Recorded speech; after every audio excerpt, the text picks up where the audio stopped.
Jangan dibalas dengan fitnah. Lalu apa yang saya harus lakukan, Ustadz? Maafkan. Masa sih Ustadz? Maafkan. Enak benar dia Ustadz? Maafkan. Nggak ada kata lain, jawabannya cuma itu. Maafin. Baik.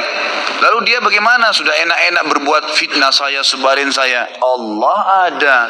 Allah subhanahu wa ta'ala itu kita yakini sebagai orang beriman. Sami', maha mendengar, basir, maha melihat, alim, maha mengetahui. Gak usah khawatir. Hukum yang telah Allah turunkan, setiap orang yang berbuat dosa pada Allah, dia kalau tobat Allah ampuni. Tapi kalau dosa berhubungan dengan hak makhluk, manusia, maka dia harus tobat kepada Allah dan meminta maaf kepada manusia yang dia buat salah. Gunjing, fitnah, mencuri, merusak nama baik. Jadi kalau kita begitu difitnah, langsung awalnya kita maafin, udah deh saya maafin. Allah mengatakan wal afina anin nas, hati kita steril kembali tuh. Kita mendapatkan pahala karena menjalankan perintah Allah dan Rasulnya, gitu kan? Dan dia selama dia dalam hukum Allah yang kita yakini, dia selama tidak minta maaf dengan kita, hukuman Allah tetap datang pada dia. Gak usah khawatir, gitu kan? Apa yang kita mesti khawatirkan? Toh dia akan dihukum sama Allah kok.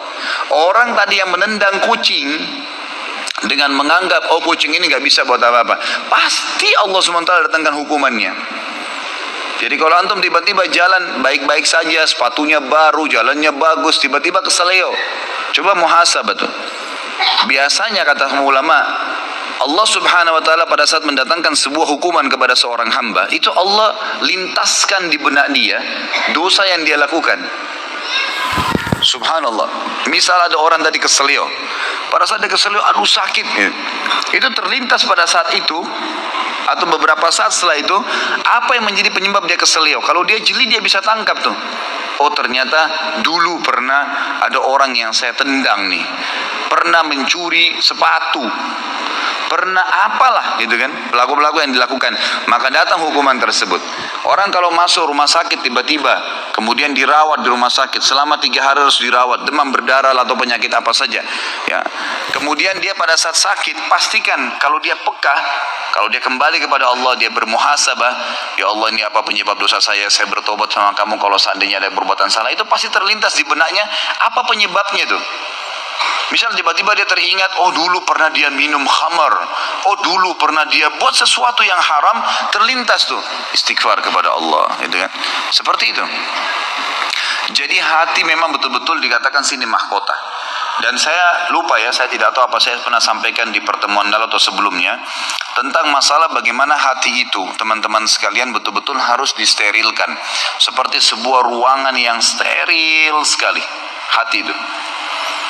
Kalau hati ini antum buka seperti ruangan, sebuah ruangan, jendelanya terbuka, pintunya terbuka. Di dalam ruangan berserakan tulang-tulang bekas makanan, baju kotor, makanan-makanan yang sudah basi. Apa jadinya ruangan itu? Masuk serangga dan binatang nggak? Hah? Masuk nggak? Kok cuma ngangguk-ngangguk? Masuk kecoak, masuk nyamuk, masuk lalat, masuk burung, masuk anjing, beragam macam. Tapi kalau ruangan itu bersih, ditutup jendela dan kacanya, maka tidak akan ada masuk apa-apa. Bahkan tidak ada nyamuk seekor pun.